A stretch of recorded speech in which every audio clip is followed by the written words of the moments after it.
Thank you, Madam Chairman. So my district's in Northeast Florida. I grew up on Florida beaches.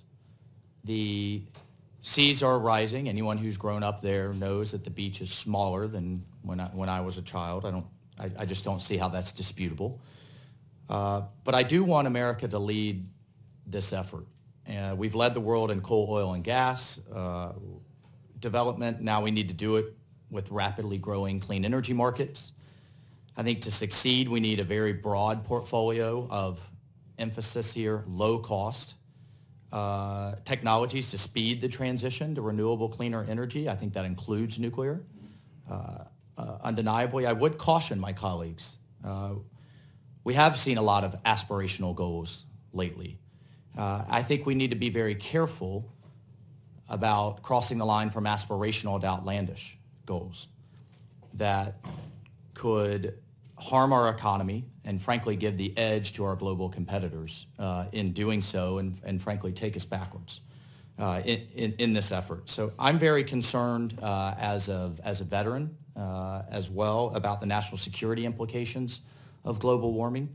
I have firsthand seen and unfortunately could not count the amount of soldiers that have died carrying diesel fuel back and forth to outposts that we could have sustained through clean technologies. I've seen, not to mention our global supply chains, and not to mention I've spent a lot of time in Africa, Lake Chad Basin, where we're dealing with the destabilizing effects in Nigeria, Niger, what have you. So my question for each of the panelists is, what R&D, Dr., did I say this right, Majkut?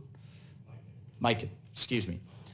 You said we're doing pretty well in our investments, particularly relative to the rest of the world. My question for each of you is where are we not across the kind of menu of clean energy technologies? Where do we need to do more?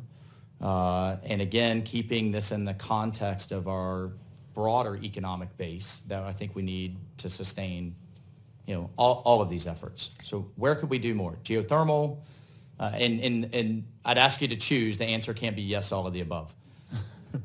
Let me say first, we could be doing more, right? Like the scale of the challenge and a lot of the concerns that your colleagues point out about increasing costs with present day technologies to reduce greenhouse gas emissions, those are real and valid concerns. And in particular, you can't expect these things to scale unless the prices at which they're trading are competitive. Mm-hmm.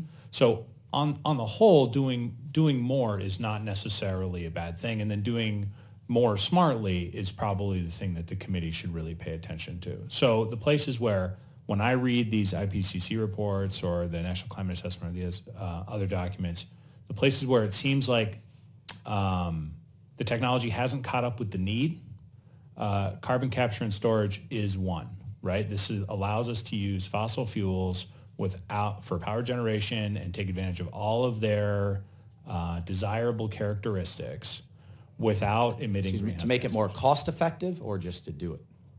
In large part, simply to do it. There are very few facilities at which this is happening. Just in the interest of time, I mean, my understanding is the majority of our dams in the United States do not generate electricity. Nuclear accounts for about 1/5 of the United States electrical generation right now. And then, of course, we're seeing just a boom in natural gas and where we can go with that. Would you agree that those are all areas where we could make greater investments that would make a difference on this issue? Yes. Would any of the other panelists want to weigh in on either of those questions? Thank you.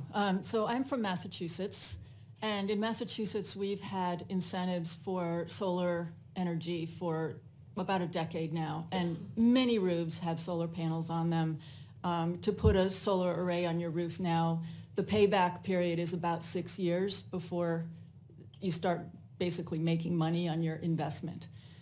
It saddens me to fly over your state, frankly, because I look down and I see almost no roofs with solar panels on them, and you're just missing a huge opportunity. And yes, it took some incentives to get the ball rolling down the hill, but now the incentives in Massachusetts are disappearing, and still people are putting solar on their roofs. I would point out that in Samsula, Florida, Florida Power and Light has a 1,200 solar facility. It's estimated to provide electricity to 14,000 homes, 30 million solar panels by 2030.